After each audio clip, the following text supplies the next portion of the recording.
Voilà, maintenant, on va passer en fait à un personnage très très important ici dans la salle, c'est Jean-Luc Chuvet. Pourquoi? Parce qu'en fait, lui, il est conseiller en énergie du Jura bernois.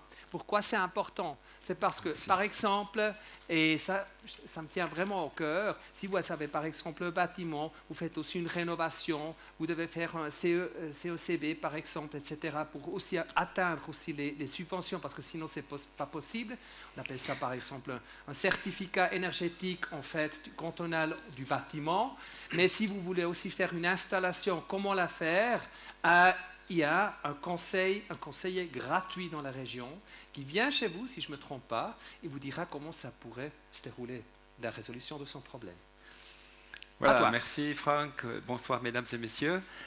Ça me fait plaisir en tant que conseiller en énergie de vous présenter quelques expériences pratiques. Et puis, effectivement, je suis conseiller en énergie, donc je parle avec vous, avec la population, les entreprises, les communes, plus souvent de maisons, d'isolation, de chauffage que de mobilité, mais aussi de mobilité, ça vient bien entendu de plus en plus, et d'électricité de plus en plus, et de pompes à chaleur, et de panneaux solaires, et de toutes ces choses-là. Donc, je rebondis peut-être juste avant de commencer, puisque moi je suis souvent dans les questions de chauffage, eh bien je peux vous donner un excellent moyen pour qu'en Suisse nous ayons assez d'électricité pour les voitures électriques et pour les pompes à chaleur, c'est de supprimer tous les chauffages électriques. Et ça, ce n'est pas moi qui l'invente, ce n'est pas moi qui le dis, c'est la stratégie officielle. Le chauffage électrique, c'est vraiment un potentiel d'économie pour des autres utilisations plus intelligentes, plus efficaces de l'électricité. Donc, mon but ici, c'est de vous donner quelques reflets de mes propres expériences. Comment on manage une voiture électrique et sa recharge avec son installation solaire. Comment on fait le lien un petit peu, installation solaire qui produit de l'électricité et voiture électrique qui consomme de l'électricité. Alors, j'ai de l'expérience un peu dans ce domaine, j'ai une installation solaire, j'ai commencé petit à petit, là vous voyez un petit bout, je rajoute chaque année un peu, mais j'ai commencé il y a environ 25 ans avec les panneaux solaires qui sont toujours là et qui fonctionnent très bien, qui ont leur énergie grise qui est remboursée depuis très très longtemps. Et puis grâce à ce remboursement, je peux continuer d'investir dans des nouveaux panneaux solaires. Juste en passant, est-ce que quelqu'un dans la salle peut me dire, avec un panneau solaire d'aujourd'hui, combien de kilomètres vous roulez avec une voiture électrique normale? Est-ce que quelqu'un a une idée? Un panneau solaire produit de l'électricité pendant une année qui permet de faire combien de kilomètres avec votre voiture électrique pendant une année?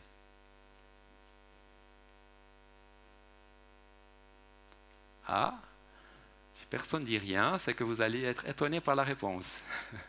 C'est environ 2000 kilomètres avec une voiture électrique normale grâce à un panneau. Ici, vous voyez sur cette photo quelques panneaux, hein, c'est une toute petite partie de l'installation, mais vous voyez déjà 1, 2, 3, 4, 5, 6, 7, 8 panneaux peut-être. Voilà. Rien qu'avec ce que vous voyez là, ben, la voiture, elle va déjà presque tout ce qu'il lui faut pour l'année. Donc ici, une installation qui est un peu la mienne, mais qui est aussi un peu typique de tout ce qu'on peut mettre maintenant sur les maisons individuelles. Donc, vous voyez, une puissance, c'est 10 kW. C'est une puissance qu'on a maintenant souvent. Donc, une puissance des panneaux qui travaillent ou qui ne travaillent pas, c'est leur puissance. On dit, moi, j'ai des panneaux pour 10 kW. Plutôt que de dire, j'ai une maison de 120 mètres carrés, je peux dire, voilà, j'ai une installation solaire de 10 kW. C'est comme ça qu'on définit. On peut aussi définir par le nombre de panneaux. Alors là, ça correspond à 25 panneaux. Évidemment, mes panneaux de 1995, il m'en aurait fallu 75. Mais mes panneaux d'aujourd'hui, c'est environ 25 panneaux. Ça fait environ 50 mètres carrés. Voilà, vous avez votre maison de 100 mètres carrés. Le toit, il fait 100 et quelques, 120 mètres carrés. Ben, voilà, 50 mètres carrés, c'est un chiffre typique pour une installation photovoltaïque d'une maison individuelle. Et puis, cette installation, elle va fonctionner un certain nombre d'heures par année. Et puis ça va s'accumuler toutes ces heures pour faire environ 10 000 kWh d'électricité produite par cette installation. Donc 10 kW de puissance qui fonctionne pendant un certain nombre d'heures, environ 1000 heures en moyenne totale, ben, ça fait 10 fois 1000, 10 000 kWh d'énergie électrique qui est produite. Et puis dans une maison maintenant, on voit de plus en plus des batteries stationnaires, des batteries solaires. Alors peut-être on en a, peut-être on n'en a pas. Et puis une taille typique d'une batterie solaire pour une maison individuelle, c'est 10 kWh. Voilà, c'est la capacité, c'est combien on peut mettre d'énergie stockée dans notre batterie. Alors voilà le contexte un petit peu photovoltaïque. Maintenant, la voiture électrique. Dans mon cas, c'est une Renault Zoé, pas trop lourde, pas trop grosse, qui va quand même très loin, environ 350, plus que 350 km d'autonomie. Elle ne consomme pas trop, là, 18 kWh par 100 km, ça fait l'équivalent de 2 litres d'énergie. Et puis, je peux la recharger chez moi grâce à une borne de recharge. Donc ici, j'ai une petite borne. C'est un peu la moins chère qu'on trouve sur le marché, mais c'est aussi la meilleure, d'après les tests du TCS en Allemagne. Donc environ 850 francs. Et elle est super intelligente parce qu'elle arrive à dialoguer avec tout le monde autour. En plus, je peux la prendre en vacances si je veux, je la déconnecte et je pars avec. Bon, avec cette borne, je peux recharger la voiture à une puissance électrique de 1,8 à 11 kW. Voilà, ça commence de charger très faible, ça peut charger à très petite puissance, ça peut charger à puissance plus élevée. Donc voilà, ça c'est mes vieux panneaux de 1995, là les petits. Et puis sur le reste de la maison, c'est les plus grands. Donc vous voyez un petit peu le contexte. Maintenant, quel est mon bilan? Le bilan énergétique ou le bilan électrique, parce que maintenant j'ai plus d'autres bilans que le bilan électrique dans ma maison. La voiture, 14 000 km par année, c'est environ 2500 kWh d'énergie électrique par année. Le ménage, 3500 kWh. C'est un peu des chiffres typiques ou moyens, j'ai un peu arrondi là, mais quand j'avais les enfants encore à la maison, c'était un peu plus pour le ménage, maintenant c'est un peu moins, voilà. La pompe à chaleur qu'on a mis il y a 6 ans, 4000 kWh. Si j'avais une maison un peu mieux isolée, un peu plus moderne, ça serait un peu moins que 4000 kWh. Mais grosso modo, ça fait 10 000 kWh. Donc je consomme par année, nous consommons dans notre famille par année, 10 000 kWh pour tout, pour les transports, pour la vie courante, pour le chauffage, pour vivre simplement. Et puis ça correspond aux 10 000 kWh que l'installation photovoltaïque produit par année aussi. Donc ce n'est pas toujours en même temps, mais c'est environ le même montant, le même bilan annuel moyen. Alors ces trois catégories d'électricité, ça fait environ 3/3, ou pas tout à fait, voilà. En réalité, je consomme un peu moins pour la pompe à chaleur parce que j'ai aussi un chauffage au pellet, un petit poêle à pellet, et puis c'est moins que 4000 kWh d'électricité finalement. Donc finalement, j'ai un peu l'équilibre, production photovoltaïque et consommation énergétique. Il y a une vingtaine d'années, c'était la même chose, mais c'était avec de l'essence, de l'électricité que du réseau, qui était encore beaucoup nucléaire, et puis du gaz naturel, voilà, environ 7 tonnes de CO2. Maintenant, c'est 0 tonne de CO2 local, en tout cas. Alors, comment est-ce qu'on recharge la voiture électrique avec ça? On peut la recharger la nuit par le réseau.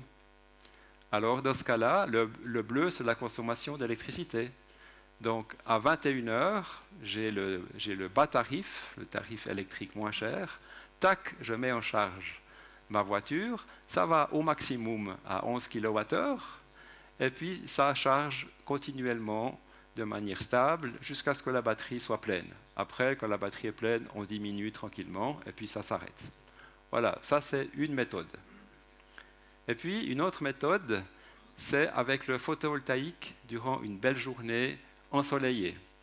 Donc le jaune, c'est la quantité d'électricité qui est fournie par le soleil. Donc à partir de 8 h le matin, ça commence un petit peu, petit soleil, petite quantité d'électricité.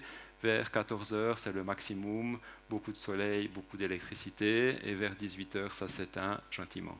Et puis par-dessus cette quantité d'énergie électrique produite, il y a la consommation, en bleu, d'énergie pour la maison. Et là, c'était principalement la recharge de la voiture électrique. Donc, j'ai produit environ 52 kWh d'électricité cette journée-là, grâce à mon installation solaire, et j'ai consommé aussi 52 kWh d'électricité, principalement pour la voiture, et j'ai justement une batterie qui est capable de stocker 52 kWh. Bon, c'était environ. Hein, voilà. Et vous voyez quelque chose d'intéressant, c'est qu'on arrive ici, là, la charge, elle suit exactement le soleil. Après, ça s'est arrêté un petit peu parce que mon chargeur, il ne pouvait plus travailler. Là, il a attendu qu'il y ait plus de soleil. Il a passé sur le triphasé, pour ceux qui connaissent le truc. Après, il était sur le triphasé, il a continué de suivre le soleil. Après, il y a eu peut-être quelques petits trucs. Voilà. Il y a toujours avec la régulation électronique des petits trucs. Alors, qu'est-ce qu'il faut pour pouvoir faire ça? Eh bien, il faut un système de gestion de l'énergie, parce que ça ne se fait pas tout seul. Il faut une électronique. Une électronique qui est en fait toute petite, qui est juste ici, là, un petit appareil plus petit que ma main, et que j'ai installé chez moi. Il y a aussi d'autres marques, ça c'est une marque suisse, Bern, une marque bernoise même, le Solar Manager, mais il y a d'autres produits que vous trouvez sur Internet. La Confédération nous a donné maintenant la liste de tous les produits qui existent, qui font ça. Donc, c'est un système de gestion de l'énergie et ça permet de faire un suivi automatique de la production solaire pour charger l'auto. Donc ça, ce n'est pas une belle journée ensoleillée. C'est une journée bizarre où il y a eu du soleil, des nuages, re-soleil, re-nuages, comment arrêter, démarrer, tout ça. Donc ce jaune-là, c'est vraiment très erratique comme production d'électricité. Mais le chargeur, il a suivi ça. Sans réfléchir, il a chargé, il a arrêté de charger, il a diminué, il est reparti. C'est ça qui est extraordinaire avec une batterie, c'est qu'on peut stocker tout ce qui rentre. N'importe comment, du moment que ça rentre, c'est bon.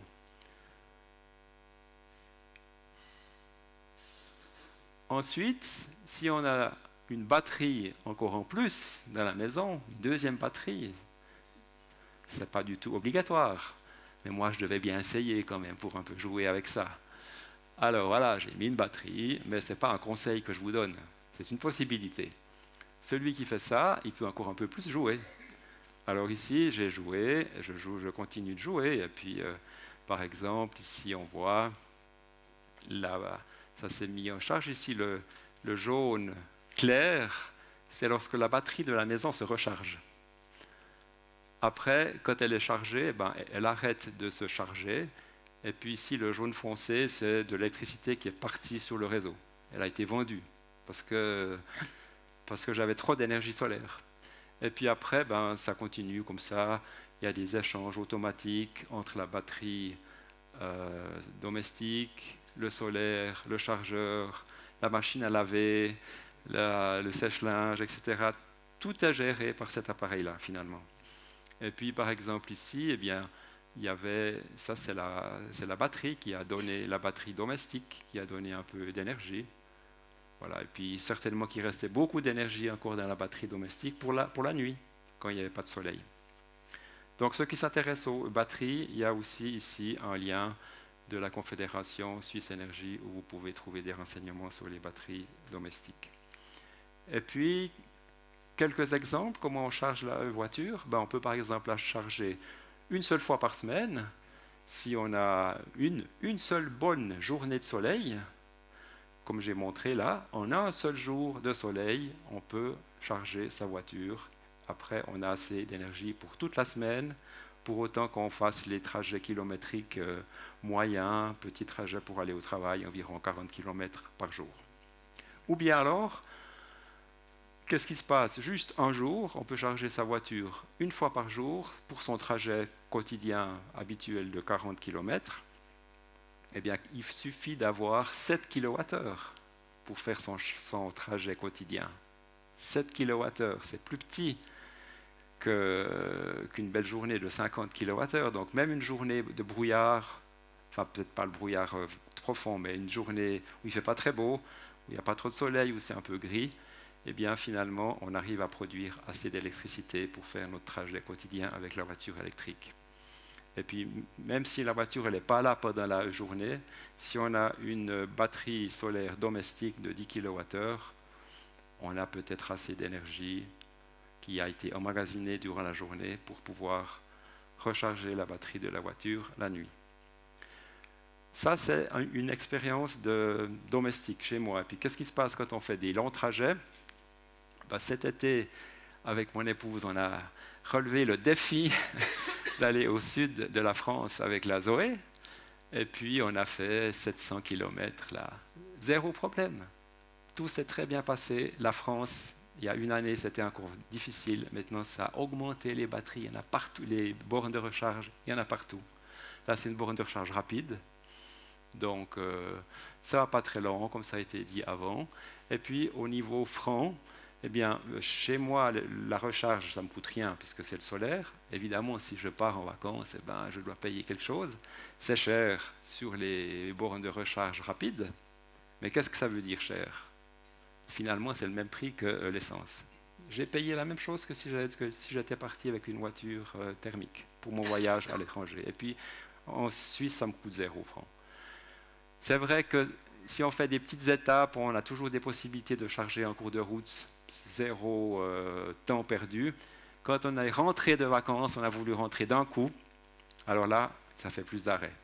Donc 20 à 30% de temps en plus quand même sur les grandes étapes, il faut le dire. Mais ce n'est pas grave, sur une semaine de vacances, on peut perdre ça. Hein. Donc voilà, reflet de mon expérience. Merci de votre attention.